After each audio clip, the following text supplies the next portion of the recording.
Good morning and welcome once again to the Naked Salon, where we cultivate the art of conscious conversation. And as I say, our show is about naked being, not being naked, so in case any of you were confused when you tuned in today. And today's show is about past life regression. And you're welcome to join in. You can call in at 818-991-6137. And I'm Audrey Philpot, and I am the hostess of this salon. And I'm particularly excited to be here today with our guests because one of our guests, Dr. Finkelstein, has played a significant role in my life. My son had a breakdown when he was in Europe and came back here to be healed. And we took him to a number of different doctors, and it wasn't until we found Dr. Finkelstein through a series of fortuitous coincidences that my son really made tremendous progress and is doing really well, knock on wood, today. And so I owe a great debt of gratitude to Dr. Finkelstein for his work. And when I heard that Oprah was doing shows on past life regression, I felt like it was time for us to really go deeper into the topic. And one of the things that happened this morning was that I myself had my own past life regression session. I had never had one before, and it was quite interesting. And I went and visited a past life when I was a knight in France. How about that? How about them apples?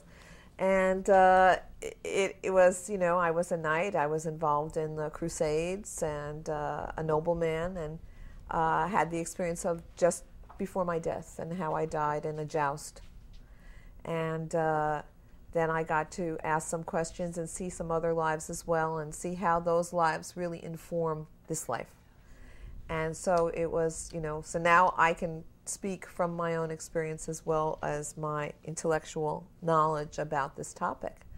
And now it's time for me to introduce you to my co-host, Mark Appleman, who will introduce today's topic and our guests. Take it away. Okay, well, good morning, everyone. I welcome you all, and we're back from Boulder, Colorado, where we had a wonderful show. There were some technical difficulties with the broadcast of that show, so it will be rebroadcast on the 18th of July. It was a fabulous show. But today we jump into the world of hypnosis, and as fascinated as Audrey is with the very specific focus of past life regression, I feel duty-bound to enlarge the conversation to the general and wider proportions of that as well in today's conversation. So the opening line of my little write-up this week is, should we expand our view of hypnosis as well as ourselves? The traditional hypnotherapeutic model has been largely relegated to behavior modification. Hypnotherapists, with no small degree of success, assist their clients in stopping smoking, weight loss, sleeping problems, and other very measurable acts. However, there is another dimension to hypnosis as well, one that allows people to access levels of themselves that exist beyond the boundary of the ego or this present period of time. We will look at this aspect of hypnotherapy today, as well as guided imagery, interactive guided imagery, affirmations, and other disciplines that could be said to have evolved from classical hypnosis. The Naked Salon is committed to embracing all topics from the perspective of the now, and assisting its viewers in the ecstasy and joy of awakening and exercising their divine natures. Tools and techniques that cultivate a deeper experience of this now moment and allow us to be comfortable accessing our divine past, our divine present, and divine future, without disempowering us, deserve our attention and praise. For people accessing their expanded selves, there seems to be an endless array of techniques for repatterning our actions and behaviors, and other techniques for dialoguing what would be called our higher self, and I hope that becomes part of the conversation today, our I am presence, and or our source self. An argument can be made that all of these branches of inquiry are outgrowths of hypnosis. So, should we expand our view of hypnosis and as well as ourselves? Joining us today in this conversation is the newly accidented Dr. Finkelstein, who has survived a fender bender on the way to the studios this morning and has shaken but not stirred. and he's with us. Dr. Finkelstein has written at least 10 books. Maybe he's written 2 or 3 this morning more. And he's including a very provocative one about Marilyn Monroe, which I'm sure will be coming up in conversation today. And you have your practice in Malibu, California. Correct. All right, sir. Welcome. And then on closest to me, we have the Hall of Fame. Hall of Fame clinical hypnotherapist. Is that the correct title? Board certified clinical hypnotherapist. Thank you very much. Miss Bunny Vreeland, who hails from the northeast of Ventura and joins Dr. Finkelstein in our conversation. So the first question, which is a trick question, Bunny, and I just have to get this off my chest. How did you get the name Bunny? Do you want the truth? Yes, I can handle it. Years ago, when my mother was pregnant, they did the rabbit test. And I was a positive rabbit test. Okay. Now, it's a stupid story, but it's the truth. So the first general question that I wanted to ask all of you to begin our more serious conversation is the following, and either of you that feel comfortable, we can get the thing started. Are clients accessing the universal mind when they go into the trance state, the unconscious with a capital U, their own personal unconscious? Does it matter, or let's get your takes on things? Well, it depends on the person and his or her level of psychic spiritual development. Okay. Some people that are unblocked may reach the highest, to the universal high self, and but I would say that many reach just their subconscious level. But that subconscious level is linked to everything anyway. So to answer your question, it doesn't matter that much. The important thing is to find out the information, the cause of a problem in a previous lifetime, and let go of it and move on. I couldn't agree more. It is one of the questions that a lot of my clients ask. Okay. Was this real? Did this really happen? Was this something I saw on television? Did I read about it? And the answer is the same as Dr. Finkelstein's. Does it really matter? What's in your mind is what controls you. So if it controls you and there's a problem with what's going on, and past life regressions can heal that or cure that or get rid of that, Right. does it matter? It works, and that's all that matters. Agreed? Yeah, Sure. absolutely. Now, Audrey, you had an experience this morning. Where did you feel, as you went into trance, where did it feel like you were going? As the most recent person here to understand. I felt like I went into the light. That's where I felt like I went. I didn't feel like I didn't feel my body kind of zooming through space or anything like that. And your collar does look good. Thank you. I'm just checking. 'Cause And then, Dr. Finkelstein would give me specific, suggestions about coming into a certain frame of reference and then observing what I saw there. And then he also had instructed me that I could speak about it, that I would have the voice to speak. Because I know when I went back, first I went back, he took me very deep, and then I went back into my childhood. And I had an experience in my childhood which was quite vivid to me and actually quite moving because it involved my father who had passed. And it was just, it really kind of brought up a lot of emotion for me because I saw him as a young man. And that was something that we actually dealt with in the kind of concluding part of the session where we actually, when I came sort of out of the trance, and we talked about a lot of the things that had happened within the trance. But then as I went deeper into the trance and went back, I went into the clear light. And then from that space, I experienced myself emerging into a past life.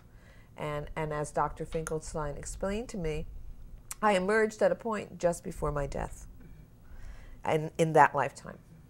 So, if I may interject something, it's so important to be guided and to know that you're going to be guided this whole way, that you're going to be taken care of, that you're going to be,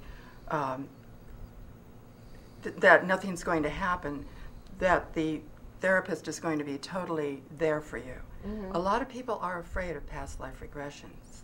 So they need to know that it is a place of comfort and a place of caring and guidance.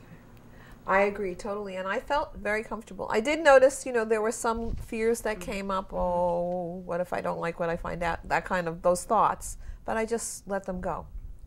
As they came up, I just let them go. And obviously, I have a relationship of trust with Dr. Finkelstein already, so it was very easy for me to let go to his instructions. Yeah, and I didn't find necessary to insist on that because of this relationship. I felt that the vibes were correct. Yeah.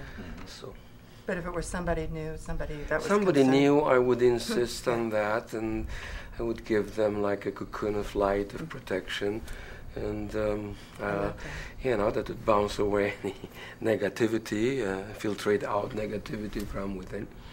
And that would make the person feel safe. And I haven't encountered, many situations in which people were extremely fearful after I reassured them, and practically it works all the time.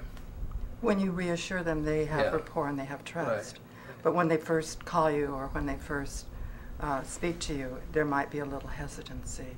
I've noticed that. Oh, sure. Well, I mean, you're kind of giving your power away to someone at least on a temporal basis. Exactly. Well, one of my experiences is that people come to my professional attention to undergo past life regression, to find a reason for their problems now and get rid of the whatever. Do you go right towards the past life right away, or is it just sort of a potential, you know what I'm saying, you take them into trance, you see it, or do you start with the current lifetime or the current situations, or Bunny? The way I start, because I began explaining something, is that I first of all make sure that the person knows something about hypnosis and introduce them to that. I happen to teach residents at UCLA how to hypnotize each other, and I watch them to make sure they do it right. Sure. So what I do, I want to make sure that they are aware what are the pitfalls and just clear the path, so they will be, safe and let go of any, obstacle that may be there. So, and then I explain to them about the past lives, the rules of time travel, so that they will be aware of that. But what they are bringing to me, some of them, not all of them, but some of them, they bring to me the apprehension that they may not be hypnotized because they tried before many times. Okay. And that they will not be successful with a past life regression either. So after explaining to them, and not so much in words, but in the way I come across to them. Right. Because nonverbal is more important than explaining in words. Sure. They feel comfortable, that's been my experience, and they enter a very deep trance, and they have a very successful past life regression in most cases. I thought it was just fascinating how you put me into the trance so fast. And Dr. Finkelstein has a technique that he uses where you just go in. I've seen it. Like that. It's called instant hypnosis. I just caught that for a second. All right, very good. Oh, jeez. No, actually, I've had regressions myself, quite a few with a friend of mine, Gary Greenberg, if he happens to be on the Cosmos listening.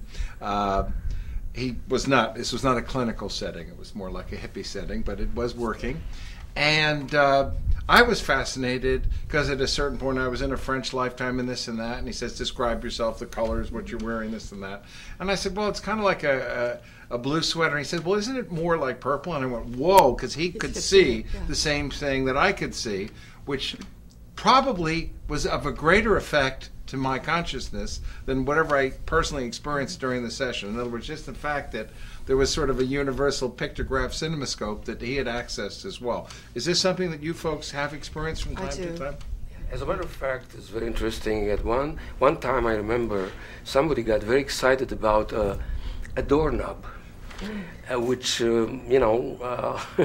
left me cold because I don't know what a doorknob may mean, But for him, it was a symbol of something that happened, entering a room where something very dramatic happened to him in a past life.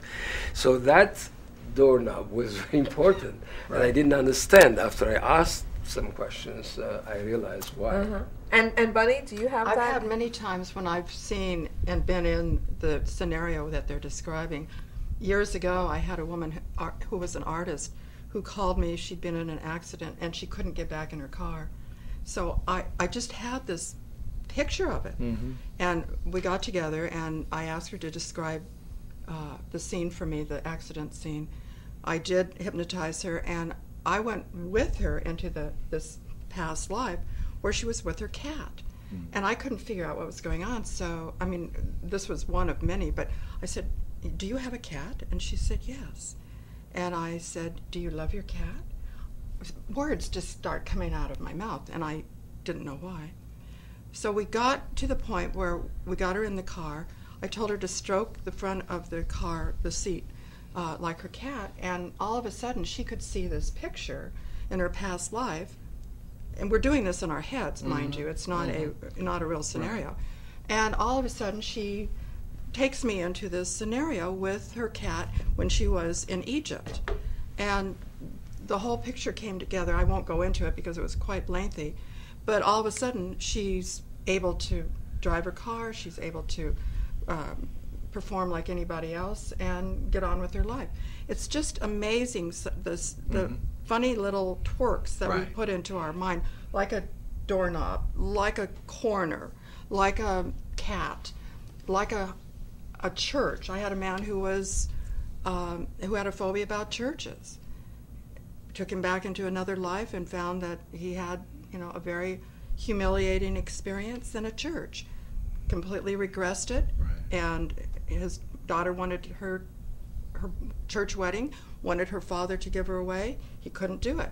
But after he found out why, he jumped out of the chair and said, "I'm going to go give my daughter away." I mean, it's just amazing and quick.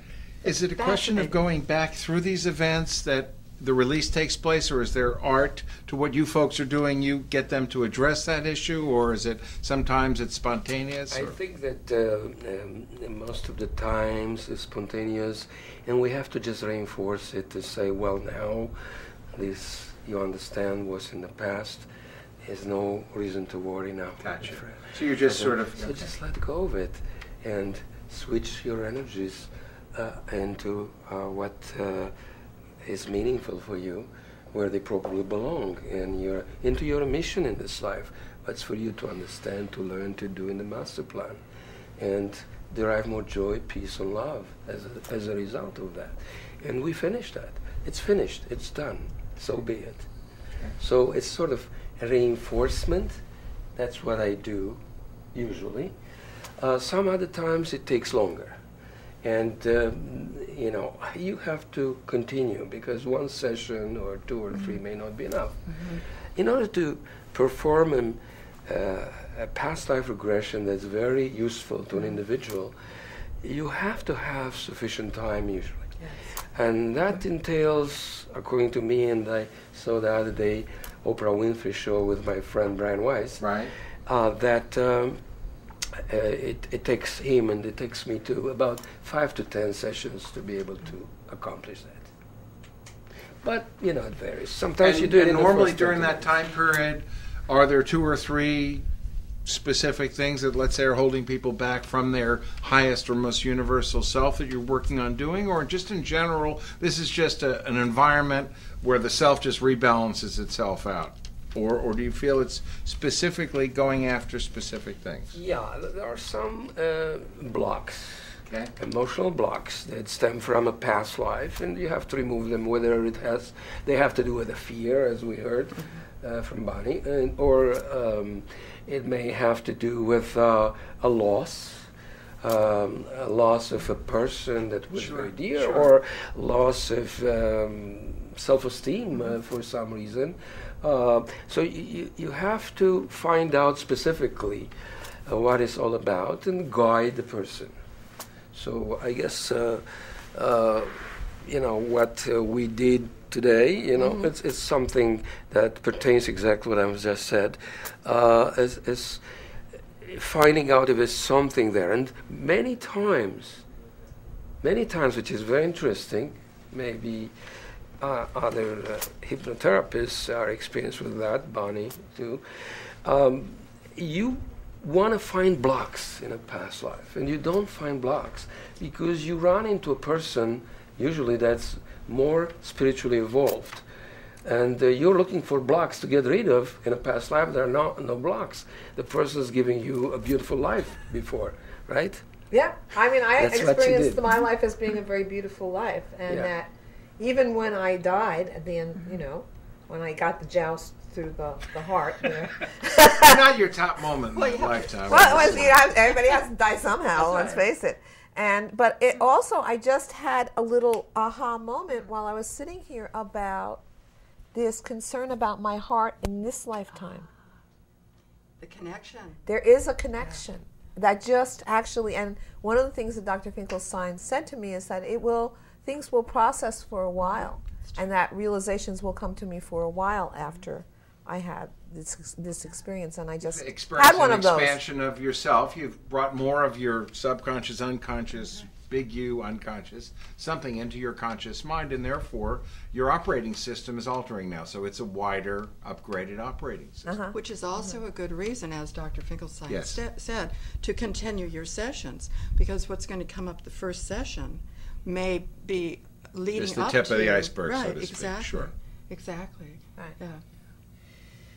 Sometimes I see very good results when people are ready and prepared to meditate on their own on the information they got during the session.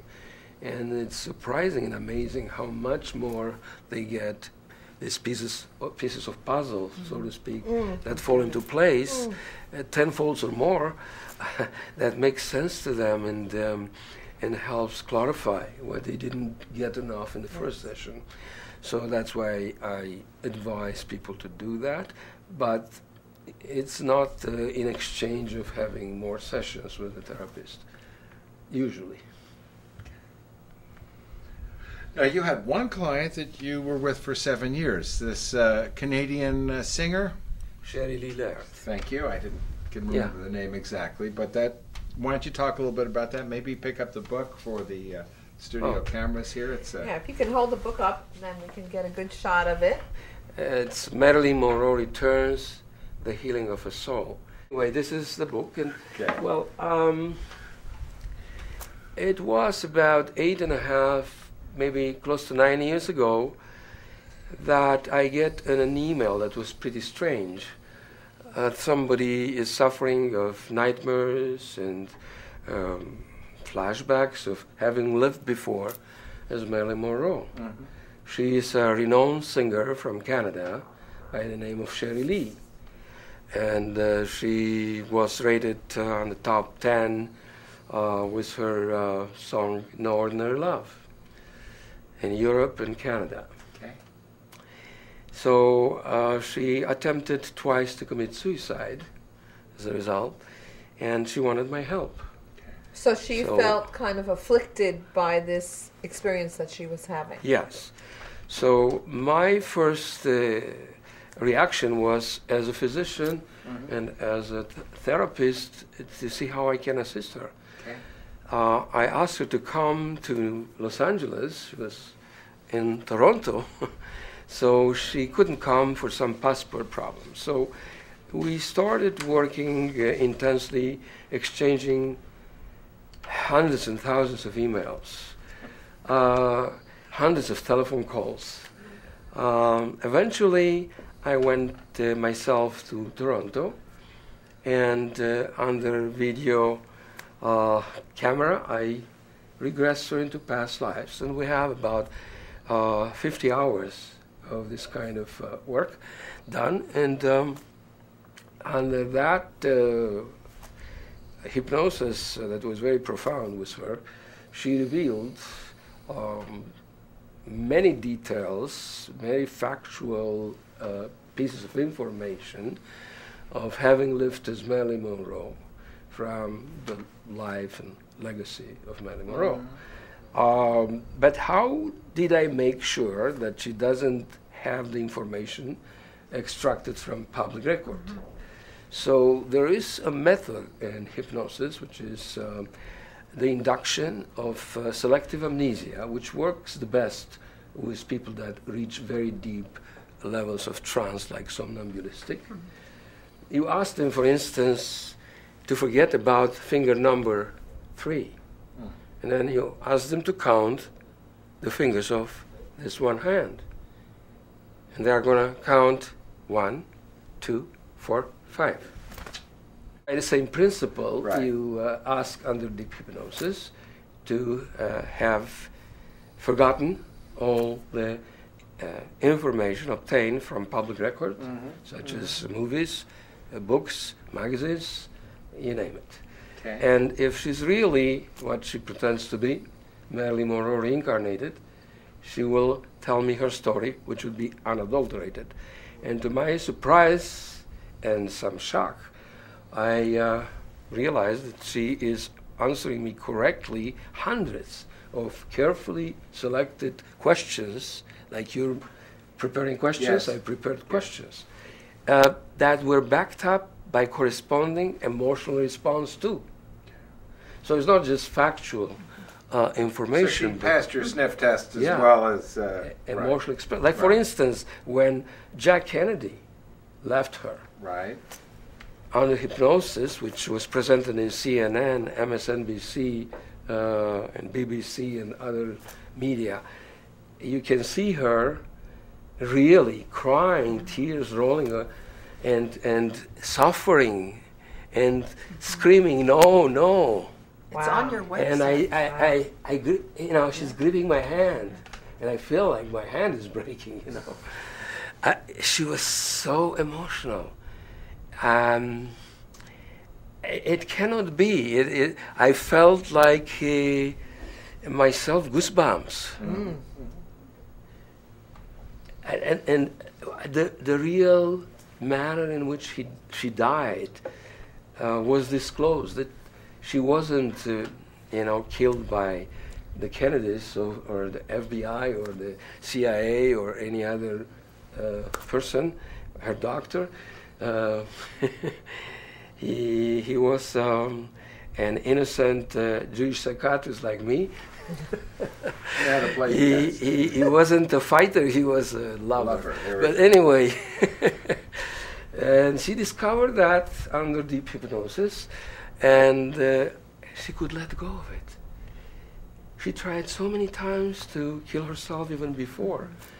And since then, it's been like 3 years. She never did that, and she's pursuing her career and life designs very successfully in a band called Pandemonia in Toronto. Wow. And this is Interesting. viewable on your website. I was fascinated. Oh, thank you.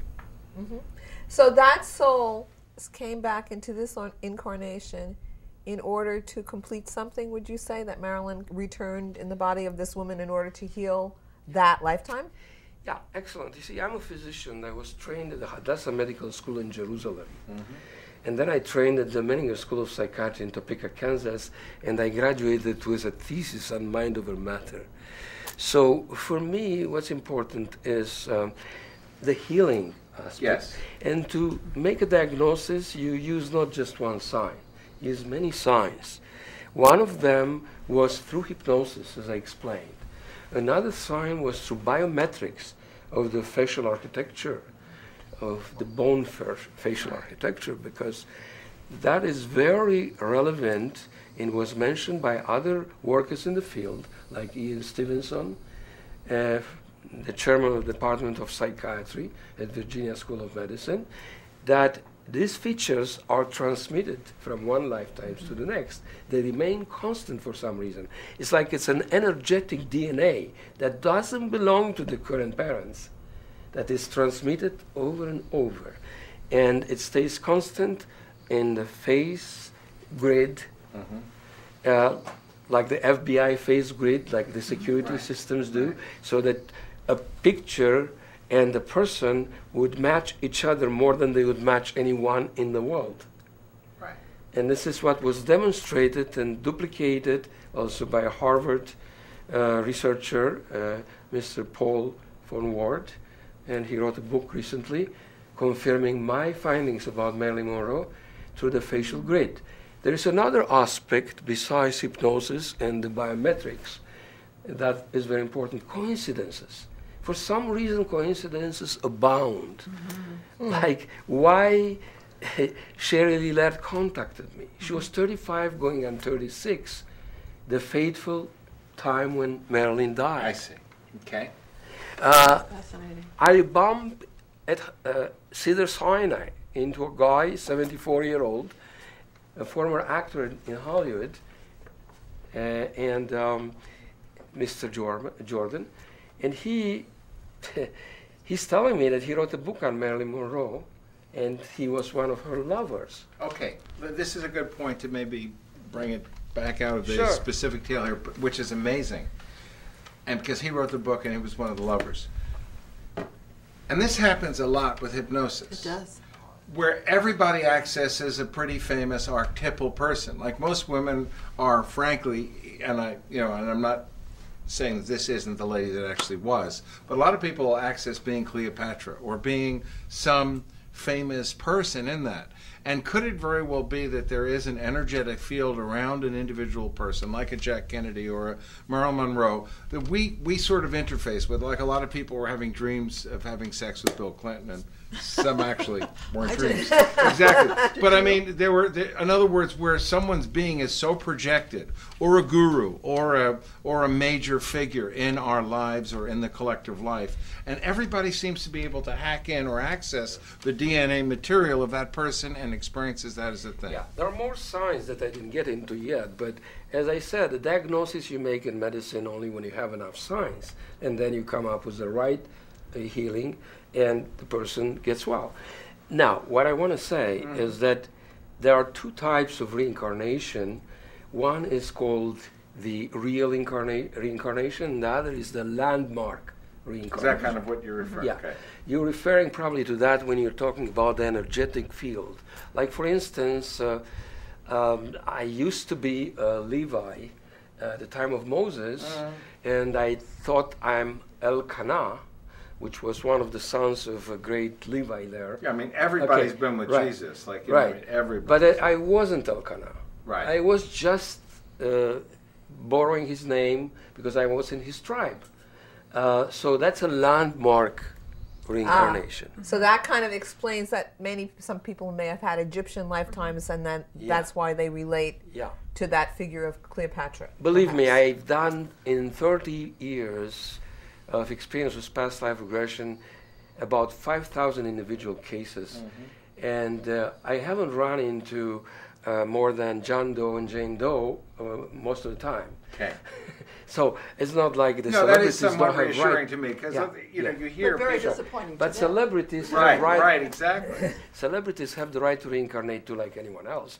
So let's face it. So it happens that I based my findings on many signs, and one of them was in the end. It was obviously the coincidences, which were hundreds of them. Right. And then there was the email and my assessment as a psychiatrist that she's genuine, she's not lying. And it was Atun Ray, the famous spirit channeled by Kevin Ryerson, the psychic of Shirley MacLaine. And he confirmed the same thing. Gotcha. Yeah.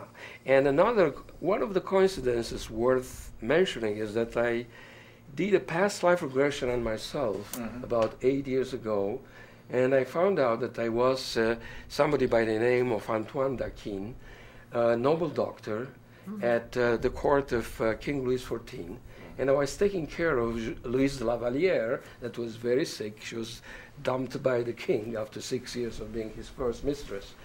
And I was attending to her in a convent where she took the vow of celibacy because of what happened and was very depressed. And she was bordering on schizophrenia. And with the same method, Atun Ray is telling me that I'm working now, I worked then. And I knew Kabbalah at that time because I was Jewish. They like Jewish doctors, so the king hired me. And I was his doctor for 23 years. Okay.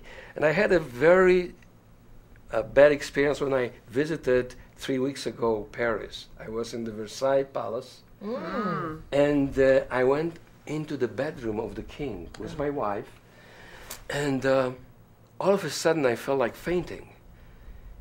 And I said, Shula, that's my wife's name, hold my hand. I felt like falling. And I looked at that place, and all of a sudden it came to me, like in flashes, my visiting the king every day in the morning. Because there you don't do a checkup in 6 months, you do it every day for the king. So every day in the morning I would watch him. And I had a bad experience, because after 23 years being his personal principal doctor, and he has become so friendly with me. I mean, we're very good friends. Imagine, every day. Right. So, and he betrayed me. How he betrayed me? He was paranoid, because as a child, at 5, he became the king. His own mother wanted to suffocate him, to take over the reign. Okay? And since then, he was very paranoid. And his third mistress, Madame de Maintenon, told him lies about me, that I used my position to advance my son, and so forth. So he wanted to fire me. So he fired me, he didn't trust me, and this time I know him, because he reincarnated into a businessman in Holland, and he apologized to me profusely and explained to me what happened. And he said when he visited Louvre, he had a similar experience of fainting, maybe karma. Louvre was the palace of his mother. So every time he would visit there, I'd feel like fainting. So he was referred to a past life regressionist. He found out that his mother tried to strangle him. So he resolved that problem. But I just wanted to interject that Louise de la Vallière happens to be the reincarnation. Later on, she reincarnated into Marilyn Monroe, and later on into Sherry Lee Laird. Gotcha. So there has been a Sherry Lee Laird relationship. contacted me the first time. I didn't look for her. But you had the connection. Yeah, she found me to work out some karmic thing, to bring me to the fore, because I helped her very much in that life. That's why she recommended me to the king. Okay. Very interesting. Mark, let's take this out a little bit further. I one of the things that I wanted to explore, and one of the things that Dr. Finkelstein mentioned as we began the regression, was not only could I visit my past lives, but I could also visit my future lives, which really brings in the whole aspect of our perception of time, and who are we? What is the nature of our beings, and what is this illusion of time?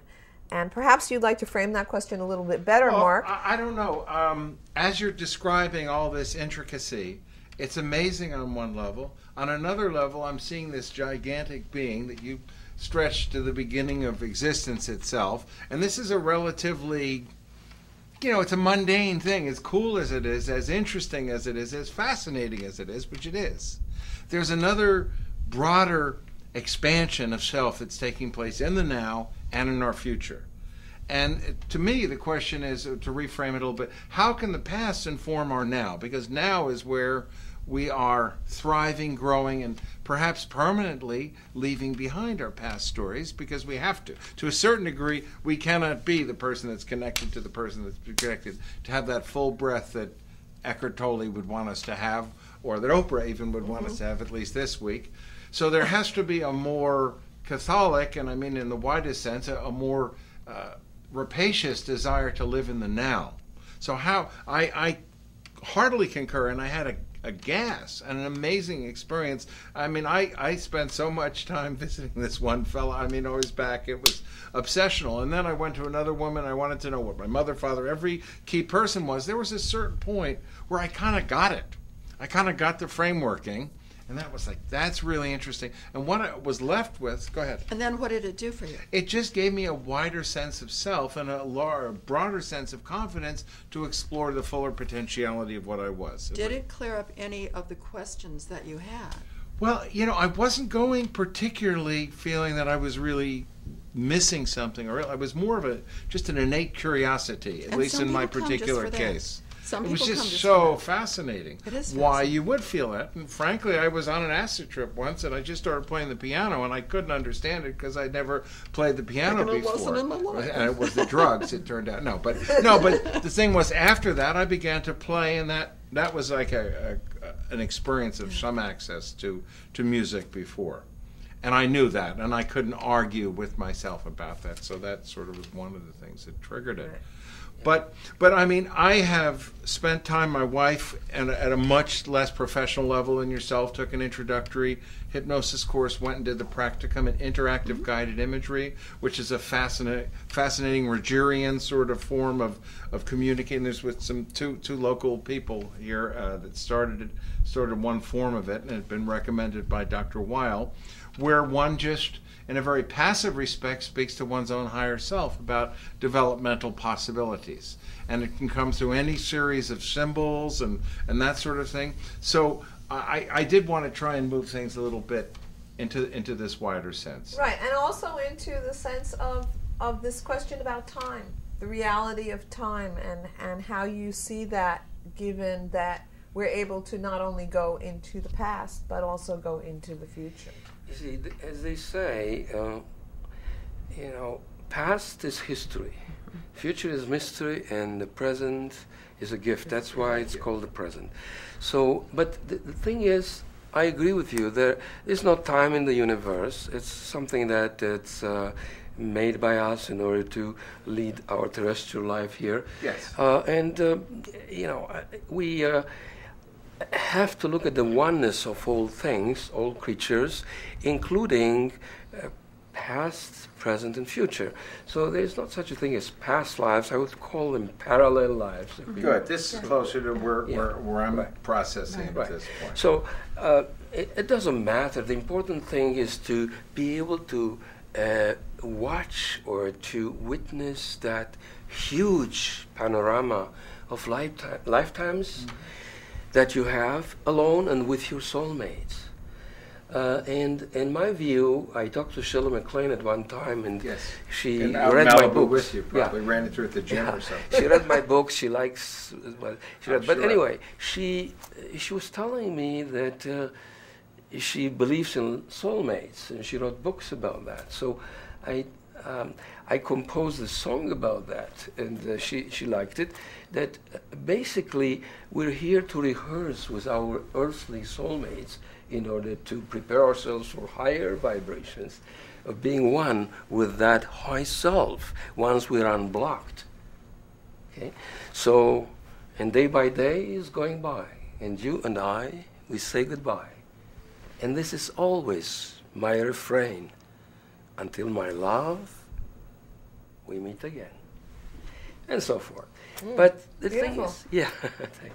So it's, we are looking for a soulmate.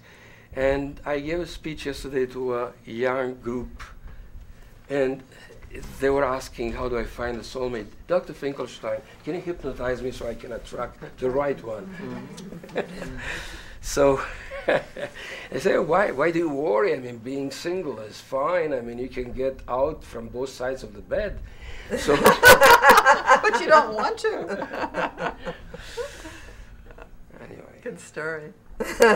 Well, and yet at the same time, it's not even off planet. We are bringing more of our divine natures here into this thing. I mean, this is the exciting thing that's going on in this planet in the last 20 or 30 years, is the multidimensionality of human beings is being accepted, is being invited in, and is pouring through. I mean, to me, this is a classical discipline as far as the new mind and thought research goes. Hypnosis really is one of the old disciplines. How do you see hypnosis bleeding into areas like The Secret, affirmations? Here's a question here. It's a comedy question. Is Karl Rove a licensed hypnotherapist? Or should we prosecute him for practicing without a license? This man has hypnotized the United States into believing that we have a president for 8 years now. So, I mean, I guess what I'm trying to say is, how do you see it moving into some of the broad, very popular themes that are starting to come in now as the general populace awakens and starts to look at manipulating thought carvings out, your mind over matter, your thesis back from college. Bunny, how about you? I had a situation with The Secret. I had an opportunity to speak to Jack Canfield up in Santa Barbara. Right, up the road from you.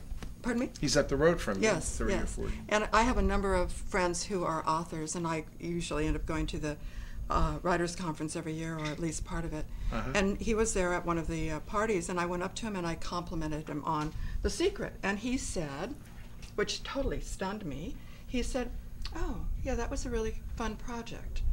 I was expecting, it changed my life.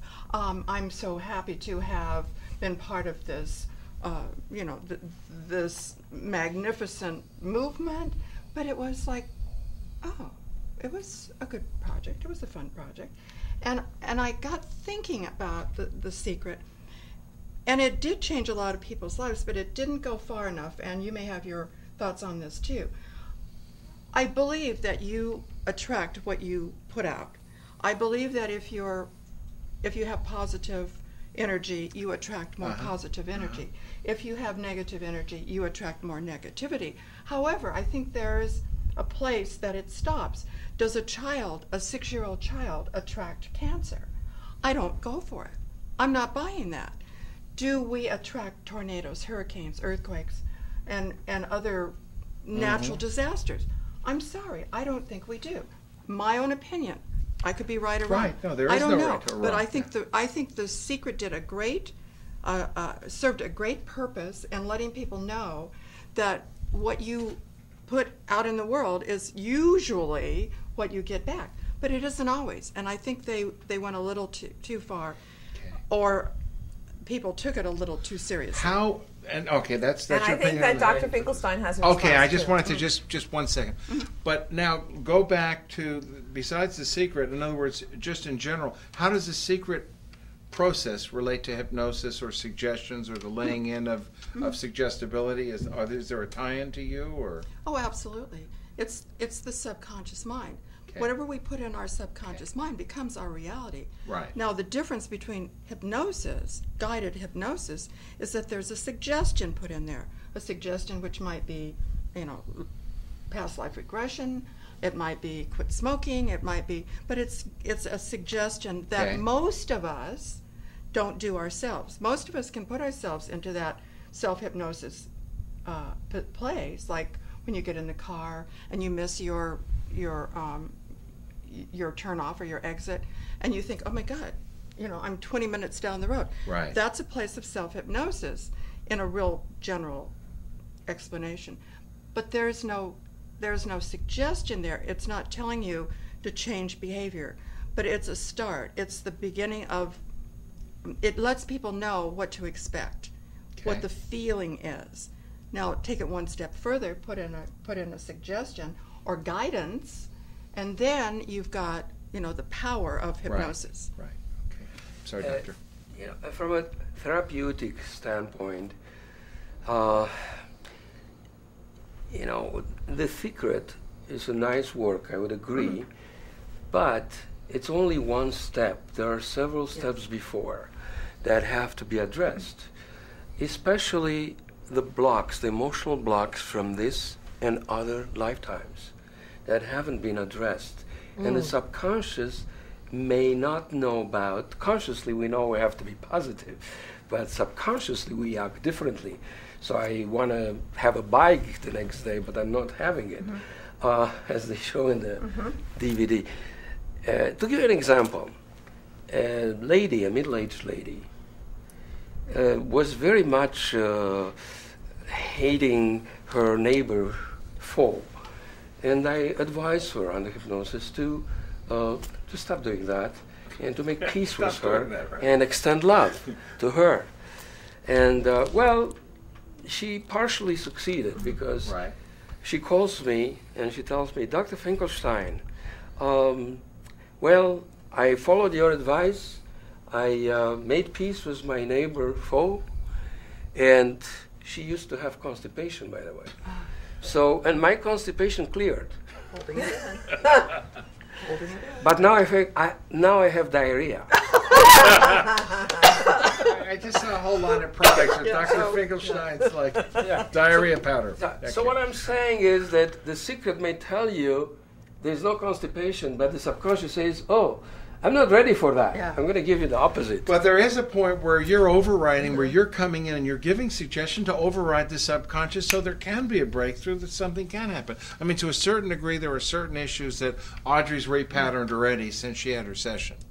You could have said, well, wait And a we'll second, continue that's to. never going to happen. And right, exactly, we'll continue to. So there is a certain level where we do intercede and change the thing. I mean, there's a whole theory that, yeah, the world's full of karma until you stop thinking there's karma, and then it's just an issue of alignment. So it's either a what do you call it?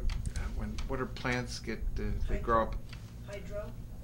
Hydroponic. Either that consciousness is hydroponic or it's karmic in nature. In other words, we're either like downloading or uploading. And it depends on the belief system that you're in, and suddenly you switch from one to another. So to me, that your work with Audrey this morning freed her from a certain type of patterning, that every time she saw something in her chest she would feel bad. She's suddenly on a different track at this point. And I think that if people are open enough to believe that this works and can work if one wants to go there, but there are other ways to do it, hydroponic ways to do it, and I think that also that potentiality And has I to can be add embraced. something here. Body, spirit, manifest. And there's a Russian study, a scientific study done recently about the wormholes in the DNA. And they proved in the lab. like this on your blog. Right. Yeah. They proved how you can, with positive thoughts, like in The Secret, but after you remove the blocks, Okay, sure, absolutely. you can influence the mutations in the genes Yes. to positive. Now, Yes. if there's karma working on that, obviously it'll be in the direction of negative. So, but this can be observed under electron microscope. The configuration of the DNA is changing Yes. as a result of that, and the wormholes, which are like black holes, microscopic ones, like the big ones in the universe, Yes, right? yes. But you have them in DNA, they disappear. Yes. And instead, there's another configuration, a mutation in the gene. Well, I think this is the area where hypnosis and guided thought is heading. You know, it's like we were just at a conference last week, or maybe it was Dr. Oz on Oprah that was talking about the junk DNA, and it's the second or third time I've heard this. The quote, so-called 97% of the DNA we don't really know what it's doing right now, has to do with a lot of the exciting things that we're going to be seeing over the Dr. next... Walter Q. And Paul von Ward and myself, as well as a geneticist by the name of Claire Francomano and others, we're working at a project to prove reincarnation through DNA. Cool. And it's in process, and I think it's very exciting. Yes. It's part of the smoking gun division here. And on this planet. 97% of the DNA is uncovered. This way, maybe in the future, and then we know more. But right now, we know only about 3%, and the rest is junk DNA, if you want to call it that. So-called way. junk, yeah. Right, it's almost similar to the percentage of our brains that we actually access on a conscious level. And I want to thank today's guests and give them an opportunity to tell you, the viewing audience, more about how to get in touch with them. So Dr. Finkelstein, will you tell people how to get in touch with you and about your books and your website? Well, I wrote other books that would be available. One of them I have here, again, it's a Psychiatrist's Search for God, that I published in 1996. I have another one, the first book that was quoted by Brian Weiss in his book, Your Past Lives and the Healing Process, which I don't have here, and it can be found in my webpage, pastlives.com. That's lives, plural. Yes. And this is, again, the book on Marilyn Monroe, Returns. And basically, I can be contacted at my office number 310-457-3609. And 310-457-3609. And my web pages are several of them. I mentioned one of them.